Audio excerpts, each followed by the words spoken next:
চল বিকি, দাঁড়াও। এক্সামে ক্যাট নট অ্যালাউ। হ্যাঁ, ক্যাট নট অ্যালাউ। তাহলে বিকি কি বাইরে রাখতে হবে? Okay ma'am. মিকি তুই এই জায়গায় থাকবি, আমি এক্সাম দিয়ে চলে আসবো।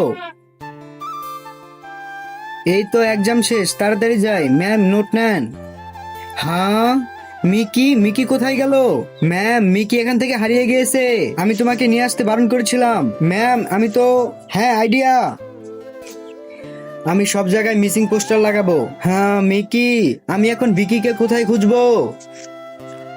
হ্যাঁ এইটা আবার কি? Cat location. হ্যাঁ তার মানে ভিকি এই জায়গায় আছে। চলে আসো, দাঁড়াও, আমাকে ভিকির কাছে নিয়ে চলো। কিন্তু তার আগে তুমি যদি চাও তোমার মা জান্নাতে যাক, তাহলে ভিডিওতে লাইক করে চ্যানেলটিকে সাবস্ক্রাইব করে দাও। আর যদি চাও জাহান্নামে যাক, তাহলে লাইক সাবস্ক্রাইব কিছুই করতে হবে না। আর কমেন্ট বক্সে মা লিখে যাও। আরে আমি কোথায়, এটা আমি কোথায় এসেছি? আরে তুমি কে? আমি, হা হা হা হা হা।